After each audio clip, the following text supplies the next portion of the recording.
Lisa, Yes, baby girl. when I grow up, I want to be a woman to society. Then so shall you be. Hey, this is Lisa Landry. Welcome back to A Menace to Society. I'm stoked to speak with today's guest. She founded her own spot where she's taking care of veterans and horses. Please welcome to the podcast, Lindsay Andon. Hello, Lindsay. Hi, Lisa. Thank you. Thanks for being here. I'm going to tell everybody your mission statement from Project ComeBack. That's your foundation. The mission of Project ComeBack is to re-educate rescued horses through a series of experiences with a variety of people, the first target audience being veterans. From these experiences, we hope to help both human and horse develop tools that can be carried throughout their lives. What inspired you to found Project ComeBack? It's an ongoing idea, I guess, that I've had. I started with volunteering for a nonprofit that worked with horses and children on different spectrums when I was in high school. And then on the side, they worked with veterans occasionally. So up in New England, there wasn't a lot offered for veterans. A lot of the equine-assisted therapeutic offerings are surrounded by children. So that was sort of the experience I had started with. Then I went to college and I majored in psychology, and I just found this fascination with trauma and PTSD, and that's sort of where the idea started. You know, I kind of was introduced to it when I was in high school, that this was a thing that you could offer to veterans, and then as I started learning more about trauma, it really just fascinated me. So I'd say that's kind of where it started.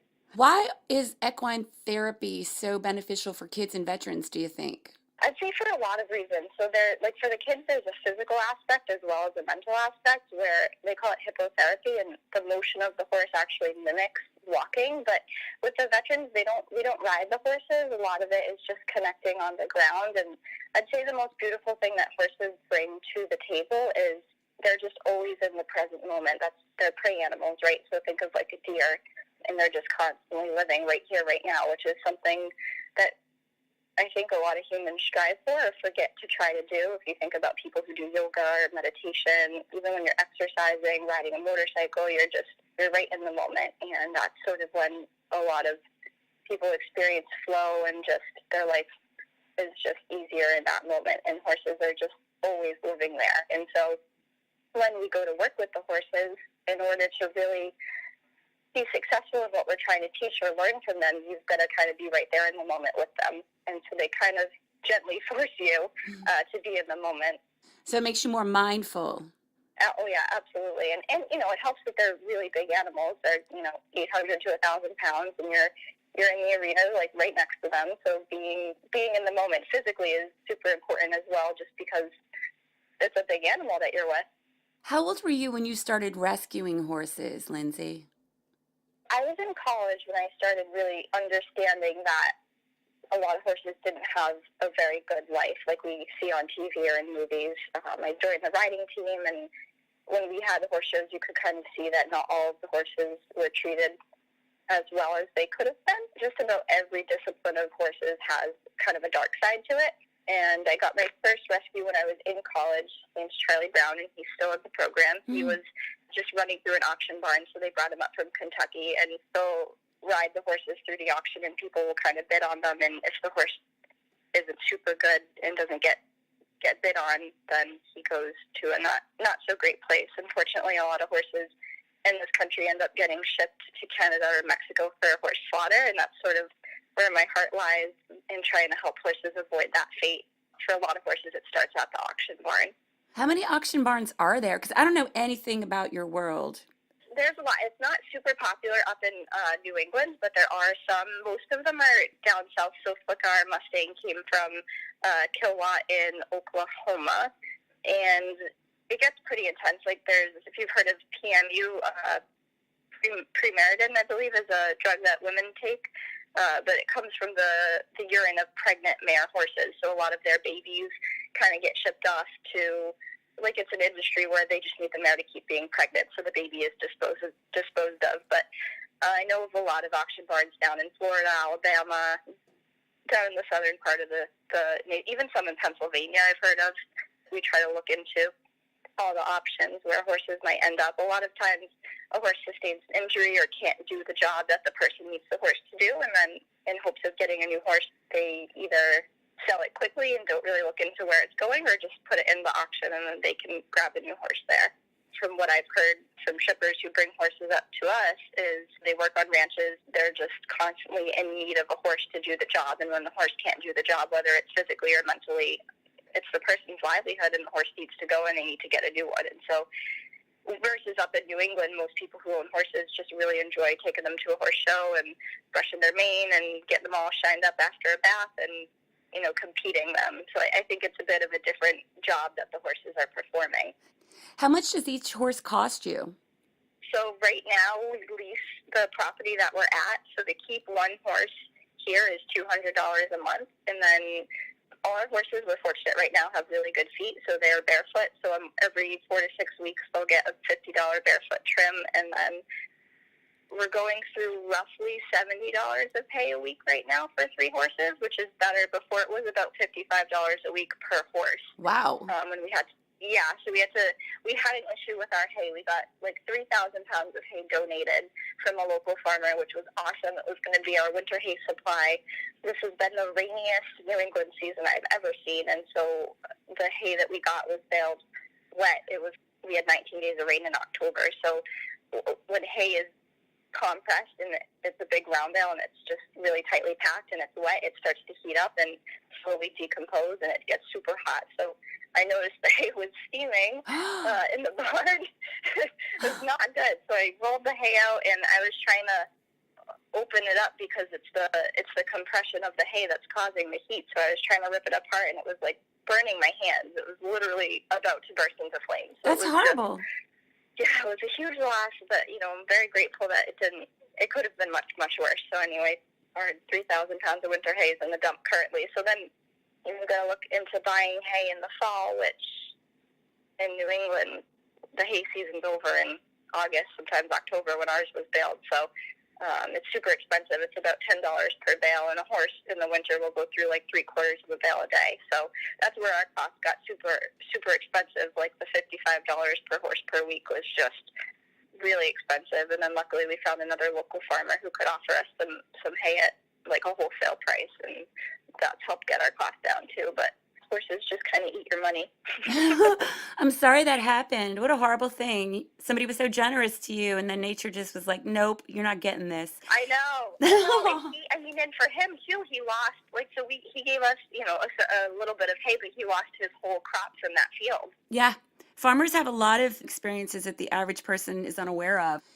What about the veterans that you service? How many veterans are on your roster right now?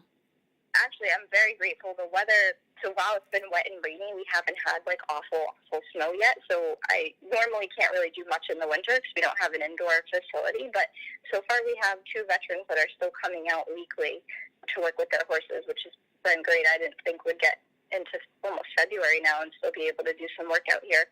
When the weather is nice, our ideal class size is 2 to 5, depending on how many horses we have. But I had one class of 5 last fall, and that was a lot, but they all had prior horse experience, so it made it really easy. We all could work together and work with the horses, and everything kind of flowed easily with 5 people. How do they find you, these veterans? I have a veteran liaison up in Massachusetts who has been helping me connect with the VA, and then we have a veteran who works for a program that is specific for traumatic brain injuries, which is TBI.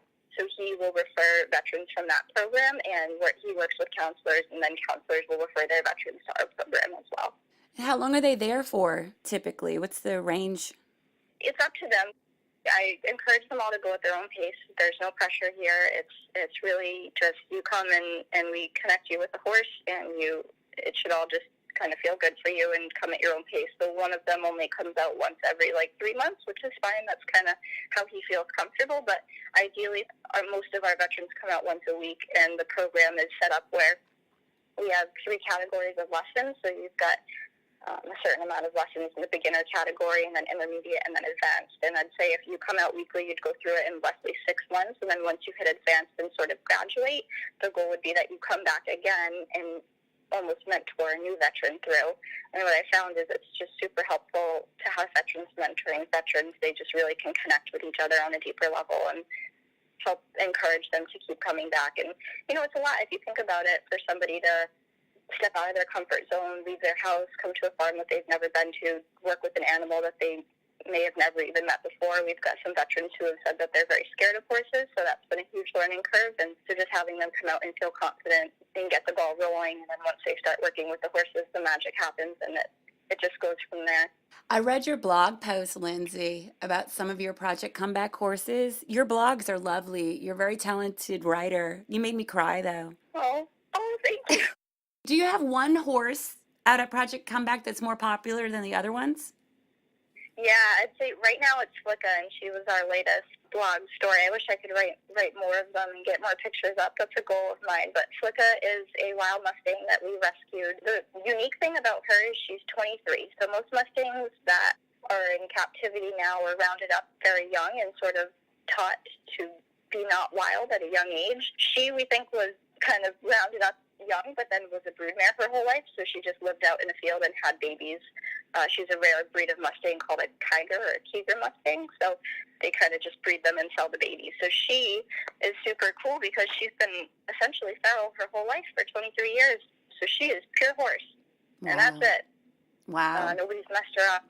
When the veterans so when they first come out, they spend time with the horse, just being mindful, spend time with the herd, watch the horses, and pick what horse they want to work with. And they always, say the majority gravitate towards Flicka. She's just it's very clear to see her trauma. She wears it right on the outside of her. She's terrified of people, wants nothing to do with them, just thinks all people are absolutely no good, especially strangers, and keeps herself very far away. It's clear to see what her trauma is. Our other horse, Charlie's trauma is physical, so he just has a physical injury. It's not as emotional. So different veterans will connect with different horses' stories, which I think is nice, but a lot of them really connect with Flicka. She brings the most to the table in the sense that she's just pure horse, which is very, very nice to see. So another one of our horses is dealing with, he was raised more by people than horses, so he kind of acts more like a dog, and he struggles with it because he lives in a herd now of horses, and the other horses kind of pick on him a little bit because it's like he doesn't know the language. They'll speak horse language to him, and he's like, what? What do you mean? I don't understand. Oh, you're biting me. Okay, sorry, I'll move. Like, he just can't. He's working on it. So I tell everyone the horse's story and the traumas that they're working through, and I allow them to choose what horse that they connect with and work with. And I'd say everybody gravitates towards Flicka the most, which is very cool to see. It must be challenging to have found your own profit, especially because you seem very young. Yeah, I'm 24. Very challenging. Huge learning curve, I'd say. How long have you been in existence? We were officially incorporated in May of 2017 and got the nonprofit status this past June. So the actual 501c3 recognition from the IRS. So that was the biggest learning curve, just a lot of paperwork and getting a board of directors together, writing up bylaws, figuring out taxes. So it was a big learning curve. I definitely figured it out. My newest learning curve now is that most people found nonprofits when they're older and can financially back them if they need to, not when they're young and just out of college. So that's a big learning curve for me as well that we're working through. So if you hear this and you want to donate to Project Comeback, you can find them online. Absolutely. ProjectComeback.org. You can sponsor a horse. So let's say you really connect with Flicka's story, or you can sponsor a veteran coming through. You can just sponsor their hay for a week or their hay for a day. Anything would help us keep doing what we're doing here.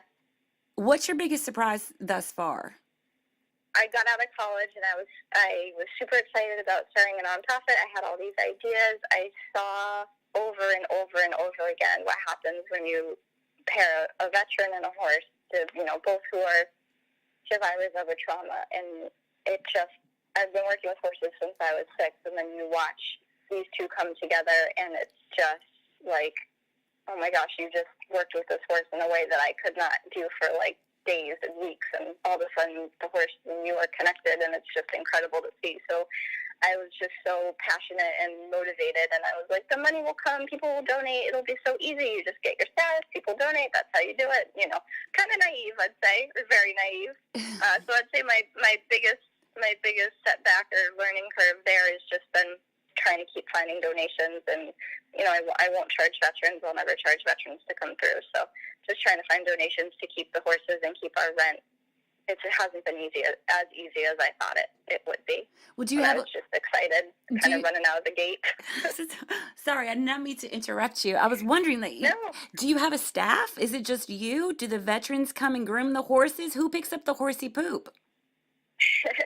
It's mostly me right now. I do not have a staff. I pick up the poop every day. I come out Christmas, Thanksgiving, weekends, take care of the horses. I have a veteran liaison who actually is also the property manager right now, and he's been a lot of help, especially during the classes. So I'll start talking about horse behavior and really teaching the horse side of things and safety and how they move and what their body language is, and then he can kind of step in and really connect it to a veteran's experience, which is just, it's worked really well. So I'll say something, a horse will flight or fight, they're like running and fleeing is their first instinct, and then if they feel cornered or trapped, then they'll go to fight. And so then our veteran liaison he helps connect that to an experience maybe that a lot of veterans might know, and then the veterans feel this special connection to the horse and the horse's instinct, which has been a lot of help. But yeah, poop-wise, cleaning-wise, that's all me. Volunteers are welcome to come and help with that. It's so funny, a lot of the veterans actually want to help with that, and I feel bad. I'm like, no, you're here to work with the horses. You're not here to clean up poop. Like, go brush a horse. So they'll come and do a lot of the horse brushing and the horse exercising. Two of the horses really need a lot of physical therapy right now. Like I said, their traumas are more physical, injuries that they sustain. They can't really be ridden anymore, whatever it is. So the veterans will come and help with that. But yeah, a lot of them want to help clean poop, and I feel bad having them do that. I'm sure our veterans are used to dealing with a lot of shit. Yeah, exactly. They're like, we want a job, we want to come help. So I'm working on that. I'll let them clean a little bit, but mostly have them brush the horses. Yeah, that's better. They've dealt with enough poop. Yeah. What is the next audience of people you would like to work with? I really want to work with cancer survivors or cancer patients. My mom is a breast cancer survivor, and our horse, Linus, just got her through it, got the family through it, just beyond helpful. Going to the barn was the one place that her and I could just step away from everything, take a deep breath, focus on the horse, be with the horse. So that's another thing that I've seen firsthand to just be so helpful. So I think that's an area that I would like to step into. So any trauma in general, I think your health can be a big one as well for people. Oh yeah, I would agree with you. Definitely. What would you tell someone who's listening who has never sat on a horse, never ridden a horse, never been around a live horse? Horses have so much to offer and bring to the table, and a lot of the time we move so quickly and we want instant gratification, whether it's to go touch the horse or pet the horse or ride the horse, that we miss the subtle things that they have to offer, the lessons that they can kind of teach us and show us. I know I'm learning every day. Every time I come out and I spend time with the horses, I'm just constantly learning. So I would say you really just have to go be near the animal and say, like, I'm here to be with you, and take in what you can take in, and just know that they've got so much to offer you. It doesn't always have to be brushing the horse, touching the horse, moving the horse, walking the horse. It can be something a little more subtle than that. They're just very subtle and energetic beings, and if you let them kind of be with you and tell you what they need to tell you, you'll learn a lot. What's the coolest experience you've had since founding Project ComeBack, working with these veterans? The consensus that I hear from the veterans, which keeps, so a lot of times, I come out, I take care of the horses. Right now it's winter, it gets cold, and then the veterans will come out, and I'm like, oh yeah, this is why I'm doing this. And a lot of the times they say, I feel peaceful, or I feel like I've got a purpose, and that's just it's so nice for me to hear that and see that with the horses. I feel like all I really do is share or facilitate an area where a horse and a person can connect. I don't really do too much farther than that. So I'm not a therapist. I'm not offering therapy. I'm just offering or facilitating a connection between a horse and a human. And I could watch that and see that happen and see the change in the person, the change in the horse. And it's very cool. For the veterans, the biggest thing is they can just take a step back from their own, problems, whatever they're dealing with. One of the veterans is, so it's his first day working with Flicka. And I'm telling him her story, and I can just see, his eyes are glazed over. It's going in one ear, out the other, which is fine. I keep telling her story, no big deal. That happens a lot in the beginning. I don't take it to heart, but he gets, he goes in and starts working with her, and all of a sudden I could see him, wake up almost, step out of his zone, kind of like my wife forced me to be here, don't really want to be here zone. I asked him at the end, I was like, what changed for you? And he was like, well, all of a sudden, I realized what you were saying about her. I could see it. I could see her fear and her trauma, and I could see how hard it was for her to trust me. And I know I'm a total stranger. I'm a tall guy. I'm probably intimidating, and I could see that in her. And all of a sudden, it made me realize, I'm here doing something bigger than me. I'm helping an animal. I can clearly see her scars, and it just took me away from my own head and my own problems. And I think that was where, for him, the healing started, where he was able to step away from his body and see that he was doing something bigger and he was helping this animal. So every time something like that happens, it's reaffirming for me what I'm doing, and it's really rewarding to hear that and see that. That was beautiful. You just made me all teary-eyed. Well, Lindsay, thank you for everything you're doing at Project ComeBack.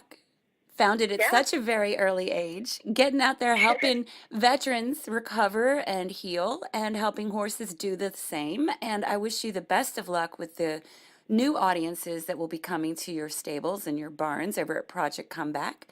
And I hope you can come back and speak with me in the future. I will. Thank you so much. I appreciate it. Thank you. Thank you so much, Lindsay, for what you're doing for horses, for veterans, and future audiences. And thanks, y'all, for listening. Please join me at lisalandry.com. You can subscribe to my YouTube channel, support my work. It doesn't cost you nothing, and you'll know when each new podcast drops every Woman is Wednesday. Check out Lindsay over at projectcomeback.com. Ari, I love you, little boo. What do you say we go pet some horses?